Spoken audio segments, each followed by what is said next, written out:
வணக்கம், நான் ஹரிஷ். நாம இன்னைக்கு sticking of a block with accelerated vehicle பத்தி தான் பார்க்க போறோம். சரிங்களா? வாங்க வீடியோக்குள்ள போலாம்.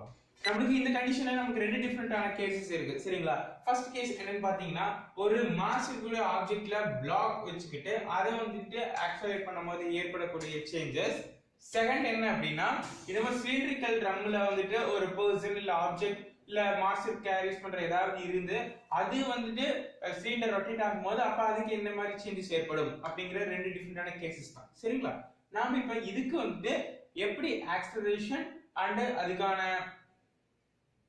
ஃபிரிக்ஷன் வேல்யூஸை டிரைவ் பண்ணலாம். சரிங்களா? அது எப்படின்னு பார்க்கலாம். ஃபர்ஸ்ட் ஆக்சலரேஷன்ல இருக்கக்கூடிய ஆப்ஜெக்ட் வந்து இந்த சைடு மூவ் ஆக ஆரம்பிக்கும். சரிங்களா? சோ மூவ் ஆக ஆரம்பிக்கும் போது ஃபர்ஸ்ட் ஸ்டார்டிங் ஆகும்போது சடனா ஒரு ஜர்க் ஆகும். சரிங்களா? நீங்க பஸ்ல இருக்கும்போது சரி எப்பயாச்சும் நல்லா கவனிச்சா பார்த்து தெரியும், வண்டி ஸ்டார்ட் பண்ணி கொஞ்சம் மூவ் ஆகும்போது நீங்க கொஞ்சம் பின்னாடி அப்படியே லைட்டா பேக் போவீங்க. கரெக்ட்டுங்களா? சோ அதுதான் இந்த கண்டிஷன். ஓகேங்களா? சிம்பிளா கன்சிடர் பண்ணிக்கோங்க. இப்போ நமக்கு தெரியும் F is equal to mu r அப்படின்னு. சரிங்களா? Fங்கிறது ஃபிரிக்ஷன், அதே சமயம் R அப்படிங்கிறது வந்து ma. சரிங்களா? Rங்கிறது ஃபோர்ஸ் ma. ஏன் வந்து Rங்கிறது ஃபோர்ஸ் வந்துச்சு அப்படின்னா, நீங்க ஸ்டார்ட் ஆன உடனே இப்படி லைட்டா ஒரு ஜர்க் கொடுத்து பின்னாடி போறீங்களா, சோ கொஞ்சம் லிட்டில் பிட் ஆஃப் ஃபோர்ஸ் இருக்கு. சோ அதனால நம்ம அது R அப்படின்னு சொல்லி வச்சுக்கிறோம். F அப்படிங்கிறது நமக்கு தெரியும். சோ mg ஃபிரிக்ஷன் வந்துட்டு mg தான் இருக்கு. இதுல நமக்கு காமனா இருக்கிறது வந்து மாஸ். சோ ஈக்குவல் அண்ட் ஆப்போசிட்டா இருக்கிறதுனால மாஸ் எடுத்துடலாம். இப்ப g is equal to mu a. சரிங்களா? இப்போ நமக்கு ஆக்சலரேஷன் தான வேணும். சோ இதுல இருந்து ஆக்சலரேஷன் எப்படி கண்டுபிடிக்கலாம்னா, ஆக்சலரேஷன் மட்டும் வச்சிட்டோம் அப்படின்னா g by mu. சரிங்களா? இதுதான் வந்துட்டு ஆக்சலரேஷனுக்கான ஃபார்முலா இன் திஸ் கண்டிஷன்ல. சரிங்களா? சரி, ஆக்சலரேஷன் கண்டுபிடிச்சிட்டோம். இப்போ அதாவது இந்த ஆக்சலரேஷன்ங்கிறது நம்ம ஜர்க் ஆகி பின்னாடி வரோம் இல்லையா, சோ அதுக்கான ஆக்சலரேஷன் தான் இது. சரி, இப்போ வந்துட்டு இது இந்த ஆக்சலரேஷன் கண்டுபிடிச்சாச்சு. இப்போ இதுக்கான ஃபோர்ஸ் எப்படி கண்டுபிடிக்கிறது அப்படின்னு சொல்லி பார்க்கலாம். ஃபோர்ஸ் அப்படிங்கிறது நமக்கு நல்லாவே தெரியும். F is equal to ma. சரிங்களா? இப்ப Fங்கிறது மினிமம், அதாவது கொஞ்ச நேரம் தான் அந்த ஃபோர்ஸ் இருக்கும். சரிங்களா? அதுக்கப்புறம் ஆக்சலரேஷன் ஆகிற பாடியோட சேர்ந்து நம்ம ஃபோர்ஸும் டிராவல் ஆக, நம்ம மாஸும் டிராவல் ஆக ஆரம்பிச்சிடும். சரிங்களா? சோ அதனால Fங்கிறது மினிமமான வேல்யூ தான். m இங்க வந்து ஒரு m இருக்கான்னு பாத்தீங்கன்னா இல்ல, 2m இருக்கு. இங்க எப்படி 2m இருக்கு அப்படின்னு பார்த்தீங்கன்னா, மாஸ் ஆஃப் திஸ் வெஹிக்கிள் அப்புறம் மாஸ் ஆஃப் தி ஆப்ஜெக்ட். சரிங்களா? அதனால 2m into a. ஏங்கிறது நமக்கு தெரியும் acceleration. so m plus m into g by u. சரிங்களா? இதுதான் minimum of force in this condition. அதாவது ஒரு ஆப்ஜெக்ட் ஒரு வெஹிக்கிள் டிராவல் ஆகும்போது அதுக்கான மினிமம் ஃபோர்ஸ் கண்டுபிடிக்கிறதுக்கான ஃபார்முலா. சப்போஸ் ஆக்சலரேஷன் மட்டும் கேட்டிருந்தாங்கன்னா ஆக்சலரேஷன் மட்டும் கண்டுபிடிக்கிறதுக்கான ஃபார்முலா இதுதான். நல்லா புரிஞ்சிருக்கும்னு நினைக்கிறேன்.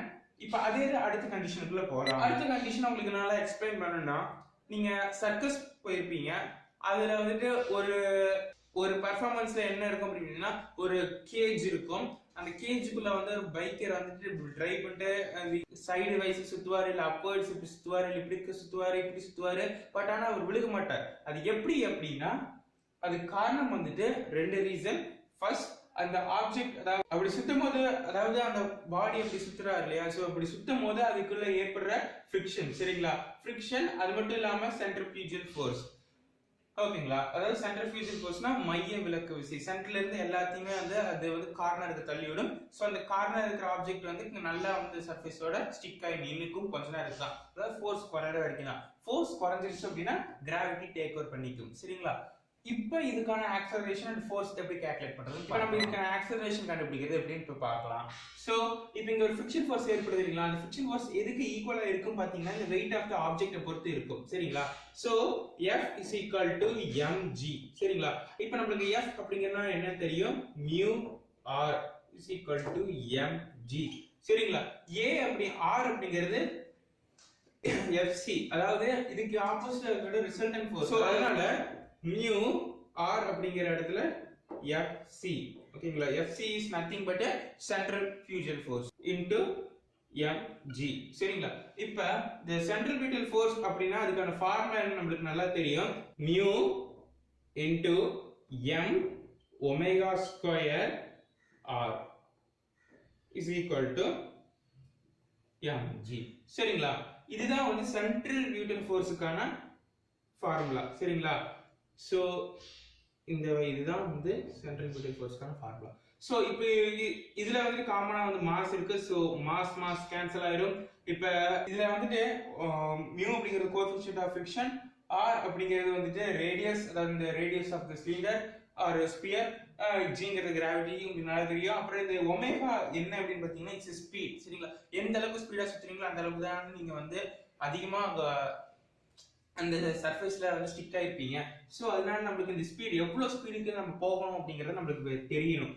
ஸோ அதனால ஒமேகா இஸ் ஈக்குவல், அதாவது இப்போ வந்துட்டு ஒமேகா மட்டும் வச்சுட்டு இதுல அந்த கொண்டு போகலாம். So G by mu R. சரிங்களா? இப்போ வந்துட்டு இங்க ஒமேகா தான் நம்மளுக்கு வேணும், அதாவது is equal to root of G by mu R. சரிங்களா? ஸோ இப்போ நம்மளுக்கு வந்துட்டு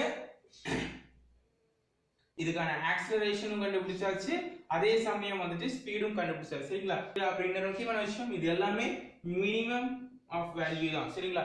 எந்த குறைஞ்சபட்சம் அந்த ஸ்டிக், அதாவது அந்த சர்ஃபேஸ் மேல ஸ்டிக்கா இருக்கிறதுக்கு எவ்வளவு குறைஞ்சபட்ச வேல்யூ வேணும் அப்படிங்கிறது நம்ம இது கால்குலேட் பண்ணிருக்கோம். சரிங்களா? இப்போ இதோட இந்த ஃபிரிக்ஷன் டாபிக் முடிஞ்சிருச்சு. சரிங்களா? உங்களுக்கு பிடிச்சிருக்கும்னு நினைக்கிறேன். பிடிச்சிருந்தா லைக் பண்ணுங்க. ஏதாவது டவுட்ஸ் இருக்குன்னா மறக்காம கமெண்ட் பண்ணுங்க. நாளைக்கு வேற ஒரு டாபிக்கோட நான் உங்களை வந்து மீட் பண்றேன். அது வரைக்கும் அந்த புது டாபிக் என்ன அப்படின்னு தெரிஞ்சுக்கணும் அப்படின்னா மறக்காம இந்த சேனல் சப்ஸ்கிரைப் பண்ணிக்கோங்க. அப்படியே அந்த பெல் ஐக்கானை கிளிக் பண்ணிக்கோங்க. அப்பதான் வந்து உங்களுக்கு இன்ஸ்டன்ட் நோட்டிபிகேஷன் வரும். ஓகேங்களா? தேங்க்ஸ் ஃபார் வாட்சிங்.